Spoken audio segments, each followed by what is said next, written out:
But first up, Valentine's weekend has been and gone. And journalist Catherine Flett is one woman who's glad it's over. Writing in her Observer column yesterday, she said the theory of Valentine's Day is so much better than the practice. She says, I don't need to be validated as lovable by giving an appropriately romantic love trophy. So do we agree? And was our love suitably validated yesterday, girls? I don't just need a good validation on Valentine's Day. It's not an annual event then, Liz. No, it should happen all year round. You should be validated. Every day.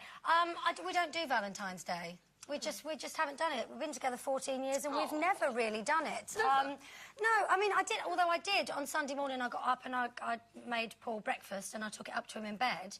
I forgot it was Valentine's Day and he said, oh, is that a little Valentine's breakfast? And I went, oh, yes, actually, it is. I took a bit of credit for it, but... Do you do it? Do you not do it because that's your wish? Do you think secretly he would have quite liked Valentine's? It sounds like he remembered. He knew it was Valentine's Day, If I send him a card with a question mark on it, he's going to think it's me. And if he doesn't think it's me, I want to know what else he's thinking. I think you're just being a bit mean. You should have really given him everything on Valentine's. Never mind just a validation. Yeah, toast and Marmite. I mean... Yeah, there you go. What do you want? Oh. So I love Valentine's Day. I think any opportunity to kind of remind somebody that you're loved or that you love them is lovely. Were you validated? Do you know, I had such a nice day yesterday. We did, on Saturday night, Darren and I, it sounds like such a simple thing, but we watched a film and we had a romantic night in together, and that was, we never get to do that. We're always busy, you know?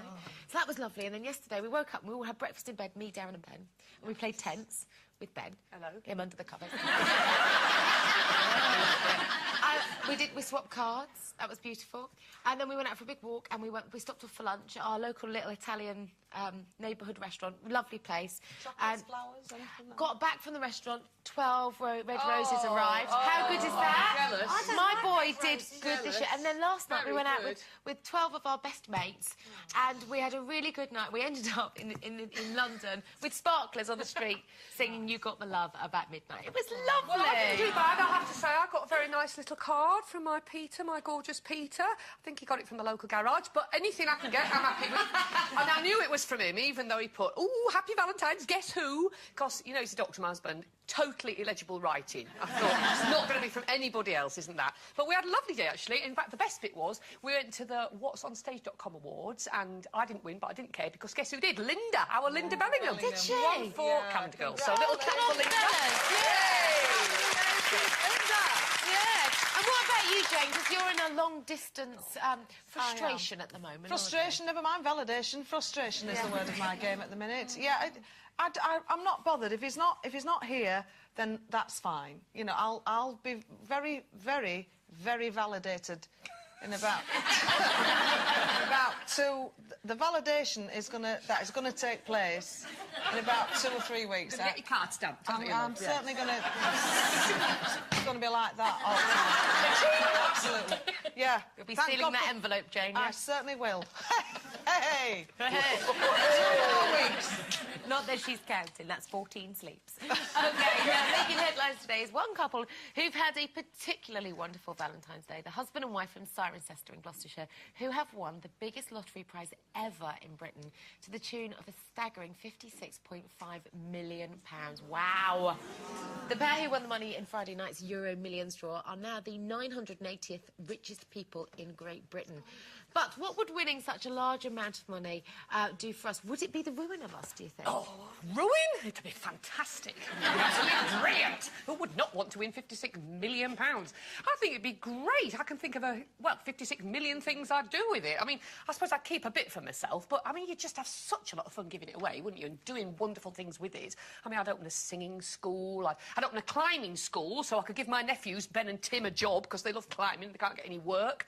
I mean, there's just so much you could do. It'd be fantastic. I mean, it might change people's reactions to you a bit, though, I suppose, family and friends. I mean, you'd want to pay off all the dets and everything, wouldn't you? I don't know. What do you think? Wouldn't that... I think they would if you said, I've got 56 million quid, I'm building a climbing school. I just think you're all very generous. You know, I say, we've been talking up this morning about, oh, great, and everybody's saying it would be fantastic because I give this to charity, I give this away. Let me have it for a while. I'm gonna sit with it in my bank. I'm not giving anybody anything for a bit. I'm just gonna sit with it on my yacht, drinking champagne, thinking, this is the life for me. I could do a bit of that, yeah. Hot tub, I'll be there, with my champagne, on the yacht, on the sea, somewhere flipping hot, I'll tell you that. And I'd just be thinking, yeah, this is fine. I don't want to give anything away, not yet. What about, though, like your lovely Sue Ravey? Yeah. Just imagine Sue had always had this dream of, I don't know, a beautiful old farmhouse in Yorkshire, and suddenly you can make that dream come true. That's giving it away. That's giving it to the people that you love and that have loved you. Sue Ravey's all right. She doesn't live mine. She's got a job. What more does she want? She's got a job with me. She earns 3 guineas a week for that, doesn't 3 she? guineas. Absolutely. I don't think you should tell anyone if you've got it, actually. Really? Yeah, I think it's a lot of money, isn't it? 56 million quid. Yeah. I think it would definitely change you and all your mates and other people around you. I mean, I would definitely wouldn't tell Bo, because I'm always saying to her, money doesn't grow on trees. And she'd turn around and say, yeah, but we've got 56 million quid. So I wouldn't tell her. I'm not sure I'd tell Paul, actually. You joke. Well, if it was his ticket...